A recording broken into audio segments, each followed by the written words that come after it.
ഇതുപോലുള്ള ഒരു യൂത്ത് വൈബാണോ സിനിമയിൽ മുഴുവൻ കാണാൻ പറ്റുക? അയ്യോ യൂത്ത് ഒന്നല്ല, പ്രായമുണ്ട്. നല്ല പ്രായമുണ്ട്. അതിന് കിടക്കുന്നുണ്ട് സംസാരം. എടാ നീ അങ്ങനെ പറയരുത്, കാരണം ഞങ്ങള് 30കളൊക്കെ ചെറുപ്പാണെന്ന് പറഞ്ഞോണ്ടിരിക്കുന്ന ആളുകളാണ്. അല്ല, കന്നഡ ചേർക്കുമ്പോ 35 ആവും. നീ തയ്പ്പിച്ചു വെച്ചോ. ഈ ചുറ്റിരിക്കുന്ന എല്ലാ വിവാഹിതരായ ആളുകളാണ്, ഒരു അവിവാഹിത മാത്രമേ. ഞാൻ കഴിച്ചിട്ടില്ല. ഓ, കല്യാണം കഴിച്ചിട്ടില്ലേ? ഇല്ലല്ലേ?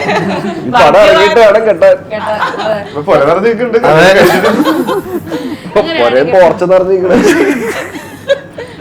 ഈ അവിവാഹിതയായ കുട്ടി വിവാഹിതരായവർക്ക് എന്തായിരിക്കും ഒരു ഉപദേശം നൽകുക? നേരത്തെ ഭക്ഷണം കഴിക്കണം, വെള്ളം 3 ലിറ്റർ പെർ ഡേ കുടിക്കണം. ഇതാണ് അത് വിവാഹം തമ്മിലുള്ള ബന്ധം. എന്താ കൂടി തരാൻ പറഞ്ഞു? ഉപദേശമല്ലേ? ഉപദേശം കൊടുത്താ പറയാം.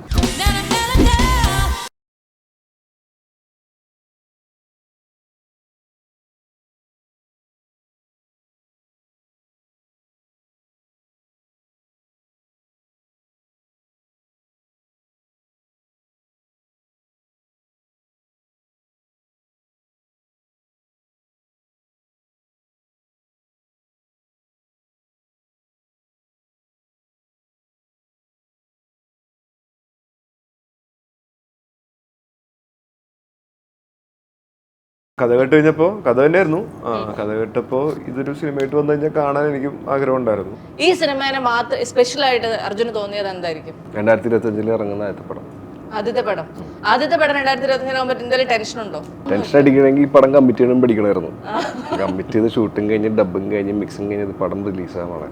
നമ്മള് ഇനി പുണ്യാളെ പ്രാർത്ഥിച്ചിറക്കുക മാത്രമേ ഉള്ളൂ.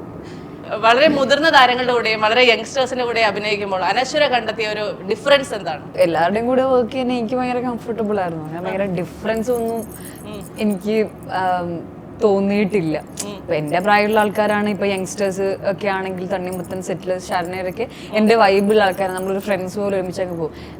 ഇപ്പം സുജാത ചെയ്യുന്ന സമയത്ത് അങ്ങനെയൊക്കെ ആണെങ്കിൽ, മഞ്ജുഷിയുടെ കൂടെയൊക്കെ ചെയ്യുന്ന സമയത്ത് ഭയങ്കര വാമായിട്ടുള്ള, നമ്മളെ ഭയങ്കര മദർലി അഫെക്ഷനുള്ള ഒരു പേഴ്സണാണ്. ആ ഒരു വൈബിൽ അതങ്ങ് എല്ലാം ഷൂട്ട് ചെയ്ത് പോകും. ഭയങ്കര കംഫർട്ടബിൾ ആണ് എല്ലാവരുടെയും കൂടെയൊക്കെ വർക്ക് ചെയ്യാൻ ഇതുവരെ. ബാലു പൊതുവെ ഭയങ്കര ശാന്തനായിട്ടുള്ള ആളാണോ? നമ്മൾ ഈ സിനിമകളിലൊക്കെ ഭയങ്കരമായിട്ടുള്ള ആ ഒരു എക്സ്ട്രോവേർട്ടിനെ കണ്ടിട്ട് ഇങ്ങനെ ഭയങ്കര ശാന്തനായി ഇരിക്കുമ്പോഴത്തേക്കും നമുക്കങ്ങ് റിലേറ്റ് ചെയ്യാൻ പറ്റുന്നില്ല.